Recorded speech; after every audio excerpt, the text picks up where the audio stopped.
Kalau saya berikan anda peluang untuk membuka bisnes online hari ini, apakah produk yang akan anda jual? Percaya atau tidak, kebanyakan orang gagal bukan kerana mereka tidak pandai berniaga, tetapi kerana mereka memilih niche yang salah. Saya telah mengkaji pelbagai niche yang sudah bertahan bertahun-tahun dalam dunia digital. Menariknya, walaupun trend sentiasa berubah, ada 5 niche yang masih mempunyai permintaan tinggi sehingga hari ini. Jadi, apakah 5 niche tersebut? Selamat datang ke Brodel Investigasi Digital. Di channel ni, kita bongkar peluang buat duit online, side hustle dan aplikasi-aplikasi viral supaya kau tak buang masa mencuba benda yang tak berbaloi. Niche pertama, buat duit online. Apabila bercakap tentang menjana pendapatan di internet, ramai orang terus fikir niche ini sudah terlalu sesak. Tetapi hakikatnya, permintaan terhadap ilmu menjana pendapatan secara online masih sangat tinggi. Bezanya,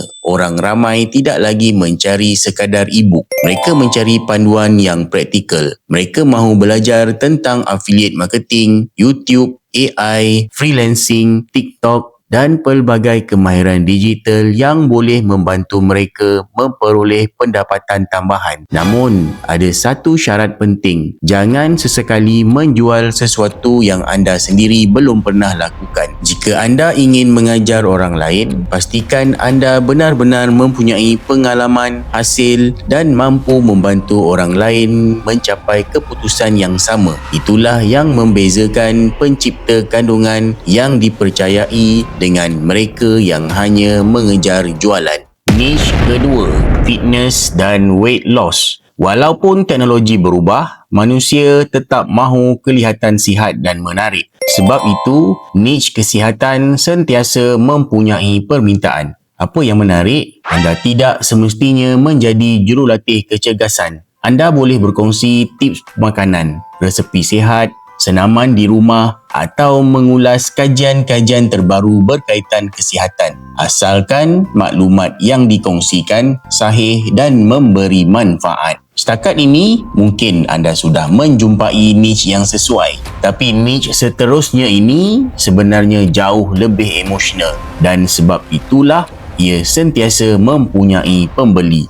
Niche ketiga, hubungan sesama manusia. Manusia ini sentiasa mahu memperbaiki hubungan. Sama ada hubungan dengan pasangan, hubungan dengan keluarga, dengan anak-anak, mahupun dengan rakan-rakan. Sebab itu, kandungan berkaitan komunikasi, keibubapaan, perkahwinan dan pembangunan diri sentiasa mendapat perhatian. Apabila seseorang berhadapan dengan masalah hubungan, mereka sanggup melabur masa dan wang ringgit untuk mencari penyelesaiannya. Niche keempat, gaya hidup semula jadi. Hari ini, semakin ramai orang mula memberi perhatian kepada gaya hidup yang lebih sihat dan mesra alam. Contohnya, produk organik, produk herba, produk penjagaan diri berasaskan bahan semula jadi, teknik pertanian bandar dan kehidupan yang lebih lestari. Trend ini semakin berkembang kerana pengguna kini lebih peka terhadap kesihatan dan alam sekitar. Niche kelima,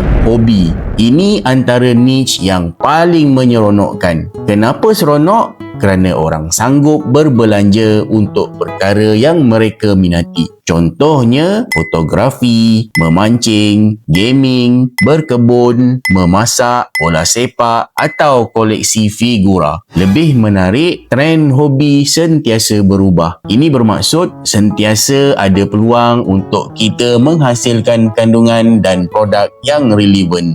Kalau diperhatikan, kelima-lima niche ni sebenarnya mempunyai satu persamaan. Mereka menyelesaikan masalah atau memenuhi minat seseorang, dan itulah rahsia sebenar dalam bisnes digital. Jangan fikir apa yang anda mahu jual, sebaliknya fikirlah apa masalah yang anda boleh bantu untuk selesaikan. Kalau anda berminat untuk belajar bagaimana menggunakan YouTube sebagai platform menjana pendapatan melalui affiliate marketing, Saya ada tinggalkan satu program yang saya cadangkan di ruangan description. Ia sesuai untuk pemula yang mahu belajar langkah demi langkah untuk membina pendapatan secara online.